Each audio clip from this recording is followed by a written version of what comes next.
எமது அரசாங்கம் கிட்டத்தட்ட 100 ஈரானிய கடற்படையினர் இறந்ததுக்கு காரணமாக கொலைக்குரிய காரணகர்த்தாக்களாக எமது அரசும் இருக்கின்றது என்பதை நினைக்கல. உலகத்தில் நடந்து கொண்டிருக்கின்ற மிக பயங்கரமான 3ஆம் உலக யுத்தத்துக்கு போய்விடுமோ என்று நினைக்கக்கூடிய அளவுக்கு இன்று ஒரு பயங்கரமான நிலைமைகள் இருக்கின்றது.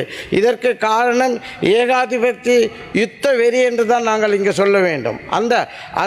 அதற்கு ஈரான் கொலை செய்யப்பட்டுள்ள ஈரானின் ஆன்மீக உச்ச தலைவர் ஆயத்துல்லா காமினி அவர்கள் ஈரானிய மக்களுக்கு வழங்கிய பணிகளை நினைவு கூறுவதோடு அவர்களுடைய உண்மையான செயல்பாடுகளை குறிப்பாக கூறுவதென்றால் அவர்கள் உன்னத தலைவராக இருந்து பாரம்பரிய நாகரிகம் பண்பாடுகளை கொண்ட சமூகமாக ஒழுங்கமைப்பதற்கு அதேபோல் வழிகாட்டிய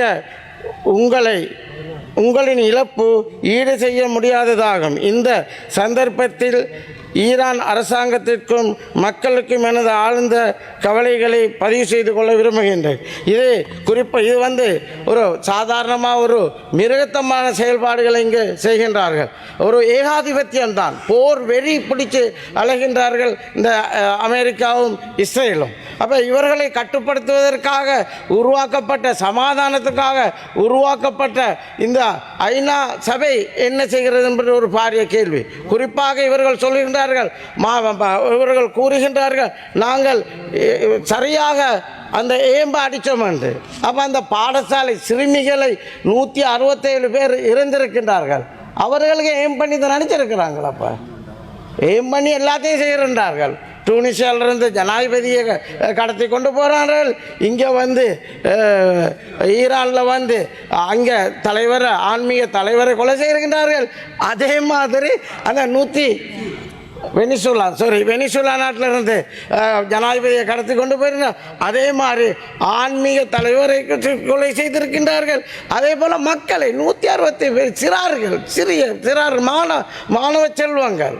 அப்போ இவைகளை தவிர்க்கும் விதமாக நாங்கள் இங்கே கூறுவது என்னென்றால், இந்த போர்கள் உடனடியாக நிறுத்தப்பட வேண்டும்.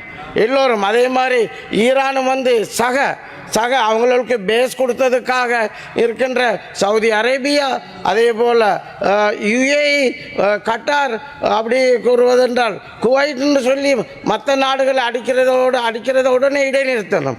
இதுகளை நிறுத்திட்டு சமாதானத்துக்குரிய ஏற்பாடுகளை அரசாங்கம் செய்யணும், எமது அரசாங்கம். ஆனால் அதுதான் இங்கு பாரிய கேள்விக்குறிகள்.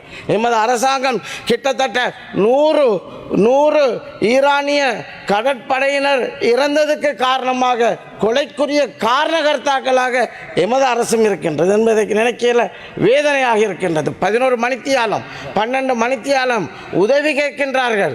இவ்வாறான ஒரு நிலையில் கௌரவ பிரதி சபாநாயகர்களே, உதவி கேட்டதற்கு உதவி வழங்கவில்லை. ஆனால் இங்கே வெளியில் கூறுகின்றார்கள், உதவி வழங்காவிட்டாலும் பரவாயில்லை, காட்டி கொடுக்காமல் இருந்துச்சு என்று சொல்லி. உண்மையிலே ஒரு வேதனைக்குரியது. அப்போ இந்த நிலைமையில் இல்லாமல் எமது ஜனாதிபதி அவர்கள் அவர் இதில் ஈடுபட்டு சமாதானத்துக்குரிய ஏற்பாடுகள், ஒரு சிறிய நாடும் சமாதானத்தை ஏற்படுத்துறதில் பாரிய பங்குகளை வைக்கலாம்.